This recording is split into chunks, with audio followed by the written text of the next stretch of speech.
बिस्मिल्लाहिर्रहमानिर्रहीम। अस्सलाम वालेकुम स्टूडेंट्स। 9th क्लास आपके बायोलॉजी के चैप्टर नंबर 5 का लेक्चर नंबर 3 है और आज आपका टॉपिक है मेटाटिक फेज देखेंगे हम और उसके बाद जी नॉट फेज देखेंगे।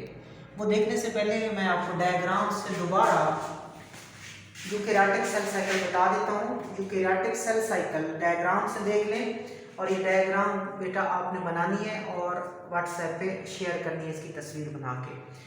तो देखते हैं G1 फेज हमने क्लियर किया था। इंटरफेज के 3 मराहल होते हैं। G1 फेज होता है, फिर S फेज होता है और फिर G2 फेज होता है। G1 फेज में सिंथेसिस ऑफ प्रोटीन होती है, सिंथेसिस ऑफ ऑर्गेनेले होती है, ग्रोथ इन साइज होती है। सेल प्रोटीन बनाता है, सेल ऑर्गेनेले बनाता है और सेल अपने साइज में बड़ा हो जाता है, उसका साइज बड़ा हो जाता है। और ऑर्गेनेले कौन से बनते हैं? माइटोकॉन्ड्रिया और राइबोसोम। उसके बाद जो नेक्स्ट हमने फेज देखा था वो एस फेज था। मैंने कहा था एस मतलब सिंथेसिस फेज, कोई चीज बनती है और क्रोमोसोम बनते हैं, डीएनए बनते हैं। So duplication of chromosome, growth in size, ठीक है। क्रोमोसोम डबल होते हैं और सेल यहाँ पे भी साइज में बड़ा होता है, सेल इसमें भी साइज में। एक काम क्या होता है एस फेज में? डुप्लीकेशन ऑफ क्रोमोसोम, कि सेल अपने क्रोमोसोम की डुप्लीकेशन करता है, डबल करता है, उसकी कॉपियां तैयार करता है और सेल का साइज इस फेज में भी बढ़ता है। G1 में भी उसका साइज बढ़ा, एस फेज में उसने डीएनए तैयार कर लिया, क्रोमोसोम तैयार कर लिए, लिहाजा सेल साइज उसका और भी बढ़ जाता है। अब देखें अगर यहाँ पे जो क्रोमोसोम है उसका एक क्रोमेटिड है, अगर इस सेल के ये एस मरहला है, ये जो अब आएगा ये एस मरहला है, उस एस फेज से पहले अगर हम उस क्रोमोसोम को देखें तो उसमें जस्ट एक बाजू है, उसमें एक आर्म है, उस आर्म को बोला जाता है क्रोमाटिड। क्रोमा तो पहले एक क्रोमाटिड है, फिर ये किससे गुजरा? एस फेज से गुजरा। जब एस फेज से ये सेल गुजरा तो ये क्रोमाटिड डबल हो जाएगा, क्रोमोसोम डबल हो जाएंगे। तो देखें आप एस फेज के बाद वो क्रोमाटिड डबल हो चुके हैं। तो अब क्रोमोसोम मुश्तमिल है 2 क्रोमाटिड पे, वो वाला क्रोमोसोम एक क्रोमाटिड पर मुश्तमिल है। एस फेज में वो डबल होते हैं, लिहाजा वो कितने क्रोमाटिड बन जाते हैं? 2 क्रोमाटिड्स बन जाते हैं। ये एस फेज था। फिर आपने G2 फेज देखा था, गैप 2 देखा था, सेकंड गैप देखा था। मोर ग्रोथ, ज्यादा ग्रोथ होती है, सेल का साइज और बढ़ता है। सिंथेसिस ऑफ प्रोटीन, कल आपने कहा था कि यहाँ पे प्रोटीन्स बनती है और वो प्रोटीन किसके लिए जरूरी होती है? माइटोसिस के लिए। G2 की पहचान है प्रोटीन्स, और प्रोटीन किसके लिए जरूरी होती है? माइटोसिस के लिए। और वहां जाके ये क्या बनाती हैं? स्पिंडल फाइबर्स बनाती है। क्या बनाती है बेटा? स्पिंडल फाइबर्स बनाती हैं। याद रखिएगा G2 फेज में प्रोटीन्स बनती हैं। कौन सी प्रोटीन बनती है? G1 में भी तो प्रोटीन बनी है ना, G1 में भी प्रोटीन बनी है, वो प्रोटीन नहीं थी जरूरी। हाँ, G2 में जरूरी थी, मुख्तलिफ कामों के लिए थी, स्पिंडल फाइबर वगैरह की नहीं थी। G2 मरहला में जो प्रोटीन बनती है वो मेटासिस के लिए जरूरी है और मेटासिस में जाके क्या बनाएगी? वो स्पिंडल फाइबर। तो अगर G2 में ये प्रोटीन ना बने, फिर अगर G2 में ये प्रोटीन ना बने जो कि किसके लिए जरूरी है? मेटासिस के लिए, और मेटासिस में क्या बनाती है? वो स्पिंडल फाइबर, तो फिर सेल साइकिल रुक जाता है। तो इसी चीज को हम इंफॉर्मेशन से देख लेते हैं कि G2 के मरहला में अगर प्रोटीन ना बने जो किसके लिए जरूरी है? मेटासिस के लिए जरूरी है, जो क्या बनाती है? स्पिंडल फाइबर बनाती है। अगर इसी प्रोटीन की तैयारी को रोक दिया जाए तो क्या होगा? देखिए इंफॉर्मेशन बेटा कि inhibition of protein in the synthesis during G2 phase prevent the cell from undergoing mitosis. क्योंकि पहले G1 है, उसके बाद S है, S के बाद G2 है, G2 के बाद माइटोसिस होनी है, M फेज होना है, माइटोसिस होनी है या मेटाटिक फेज होना है। ठीक हो गया? जिसको आपकी किताब माइटोसिस कह रही है, माइटोसिस। ठीक हो गया? ओके, और इसमें क्या बनती है? प्रोटीन बनती होती है। G2 के मरहला में क्या बनती है बेटा? प्रोटीन बनती है, जो कि किसके लिए जरूरी है? माइटोसिस के लिए जरूरी है। और वहां जाके क्या बनाती है? स्पिंडल फाइबर्स बनाती है। ठीक हो गया? अगर inhibition of protein synthesis during G2 phase, अगर इसी G2 के मरहला में जो प्रोटीन की सिंथेसिस है उसे क्या किया जाए? उसे रोक दिया जाए। इनहिबिशन का मतलब है रोक देना, रुक जाना। अगर G2 के मरहला में प्रोटीन की तैयारी रुक जाए तो क्या होगा? Prevent cell from undergoing mitosis. Cell के अंदर माइटोसिस का अमल नहीं होगा। सेल के अंदर माइटोसिस का अमल, अगर G2 के मरहला में प्रोटीन नहीं बनती तो फिर सेल में माइटोसिस का अमल नहीं होगा। तो आपने ये इंफॉर्मेशन क्लियर की।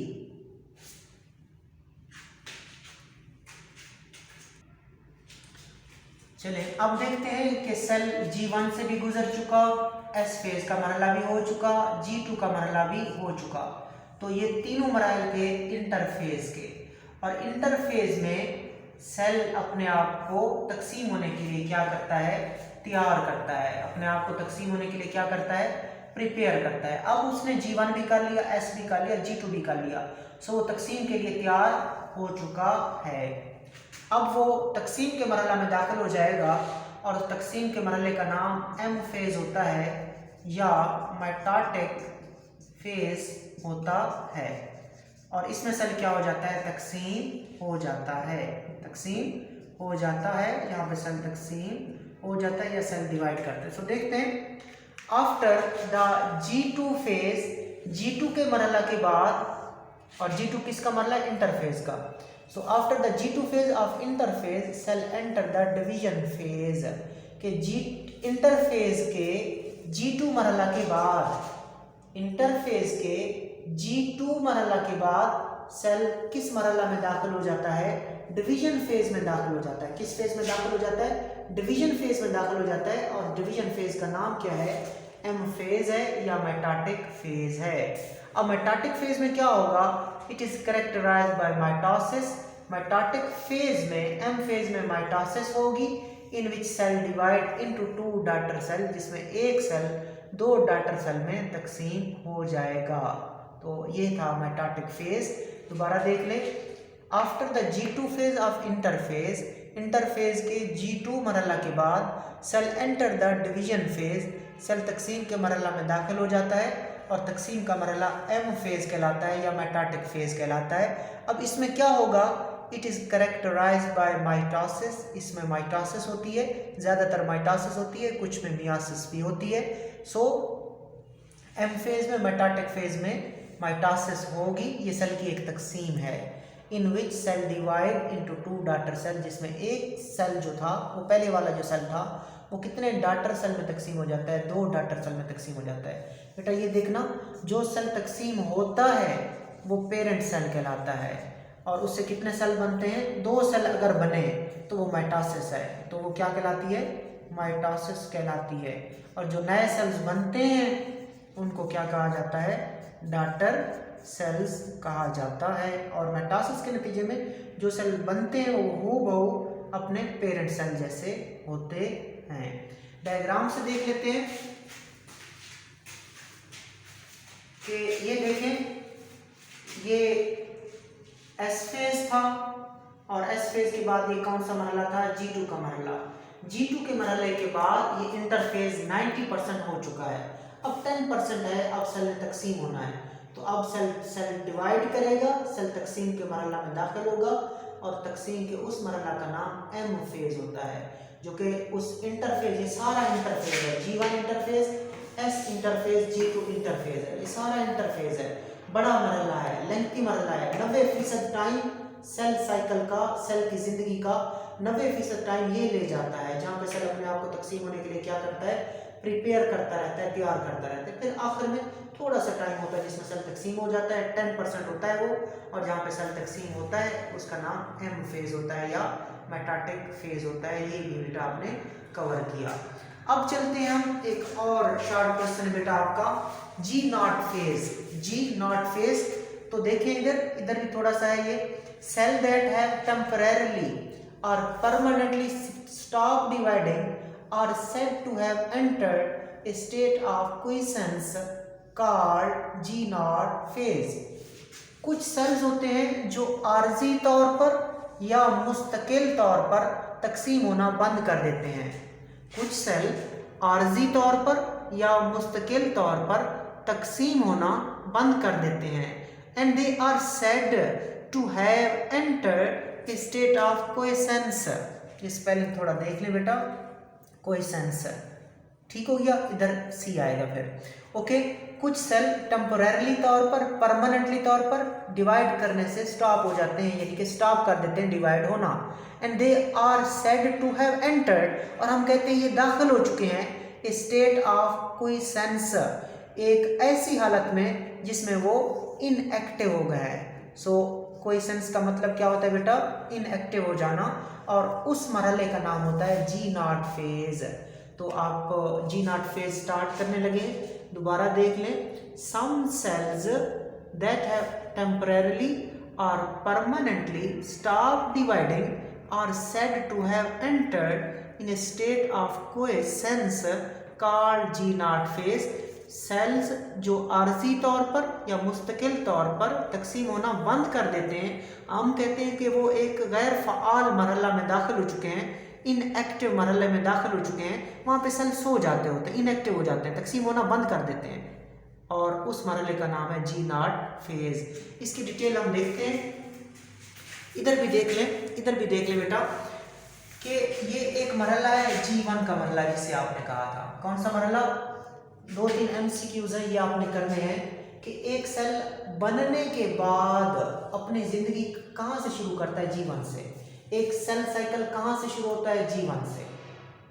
याद रखिएगा, एक सेल बना है, अभी अभी बना है, तो इंटरफेज में जाएगा, और इंटरफेज में वो ज़िंदगी कहाँ से शुरू करता है? G1 से। अब देखें, ये S फेज है, ये कौन सा फेज है? S। G1 के बाद S फेज आता है, लेकिन कुछ सेल G1 से ही सेल साइकिल को छोड़ देते हैं।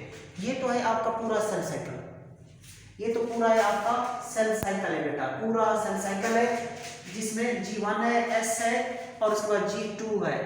ये नॉर्मल सेल साइकिल है। लेकिन कुछ जो सेल्स होते हैं वो G1 में तो आते हैं, स्टार्ट करते हैं अपनी ज़िंदगी जीना शुरू करते हैं, और अपने आप को तकसीम होने के लिए तैयार करना शुरू करते हैं। ज़िंदगी यहाँ से शुरू होती है सेल की। लेकिन कुछ सेल एस फेज में जाने से पहले अपने आप को सेल साइकिल से अलग कर लेते हैं, अपने आप को सेल साइकिल से अलग कर लेते हैं। कहाँ से अलग करते हैं? G1 से। देखो, ये सेल G1 में था, और G1 से ही उसने सेल साइकिल को छोड़ दिया। तो ये भी आपको पता होना चाहिए कि सेल जो जी नॉट फेज में जाते हैं, सेल जो जी नॉट के फेज में जाते हैं, वो सेल साइकिल को किस मरहला से छोड़ते हैं? G1 से छोड़ते हैं।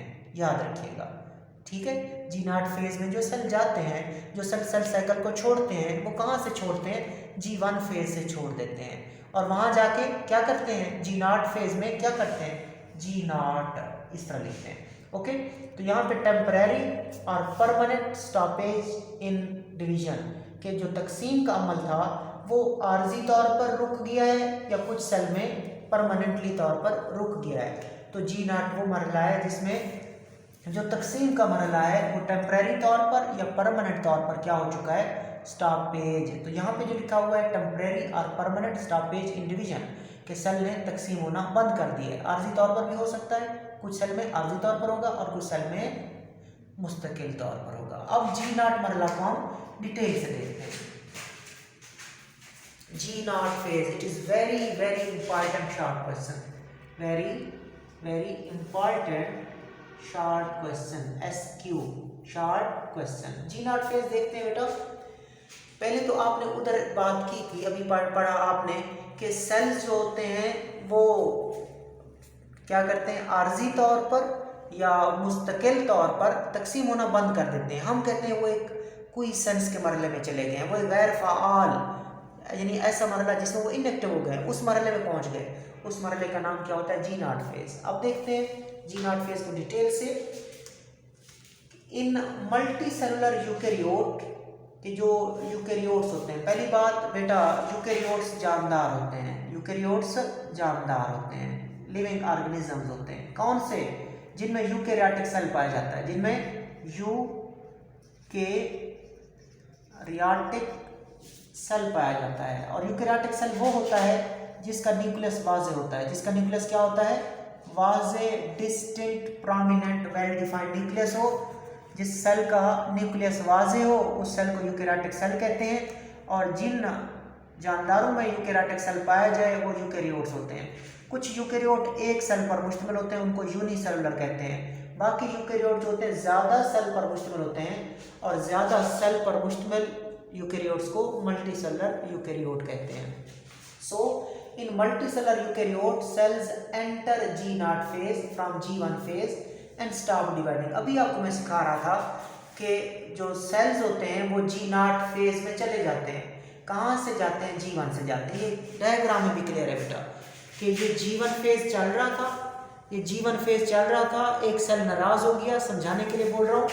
तो एक सेल G1 में से गुजर रहा था, अचानक वो G1 से नाराज होकर चला गया। सेल साइकिल को कहाँ से छोड़ा? G1 से छोड़ा। उसके बाद S था, बाद में S है, लेकिन उसने सेल साइकिल को कहाँ से छोड़ा? G1 से छोड़ा और तकसीम होना बंद कर दिया।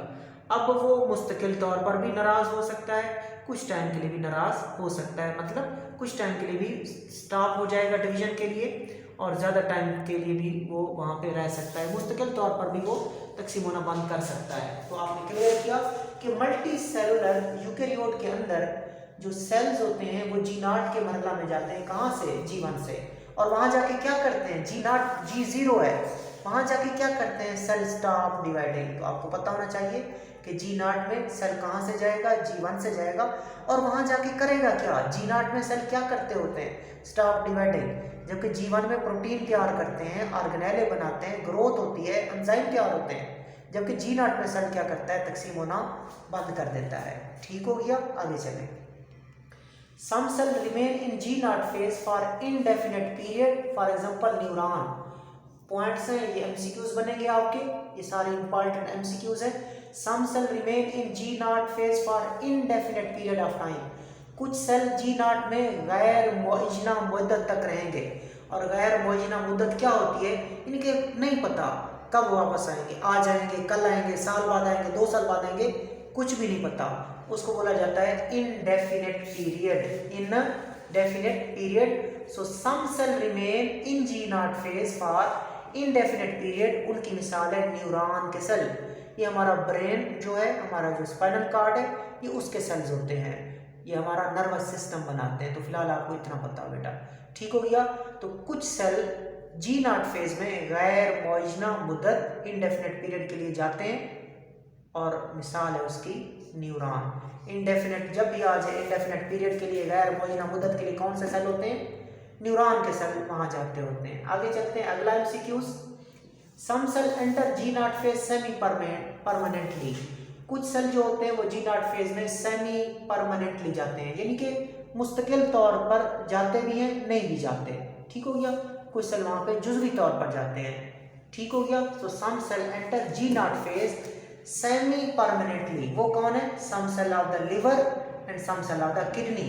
जो हमारा जिगर है और जो हमारे किडनीज हैं, लिवर और किडनी के जो सेल्स होते हैं वो भी G0 फेज में जाते हैं, लेकिन सेमी परमानेंटली जाते हैं। इनडेफिनेट पीरियड के लिए कौन जाता है? न्यूरॉन। सेमी परमानेंटली किसके सेल जाते हैं? गुर्दे और जिगर के सेल जाते हैं। किडनी और लिवर के सेल जो होते हैं सेमी परमानेंटली जाते हैं। अगला तीसरा और अहम point, many cell do not enter G0 phase. कुछ सेल G0 में जाते ही नहीं है। वो कहते हैं यार हमने सोना नहीं है, हमने तकसीम को बंद नहीं करना, हमने इनएक्टिव नहीं होना, हमने G0 में नहीं जाना, तो हम क्या करेंगे? हम मुसलसल तकसीम होते रहेंगे। So many cell do not enter G0 phase and continue to divide throughout an organism life, for example epithelial sales.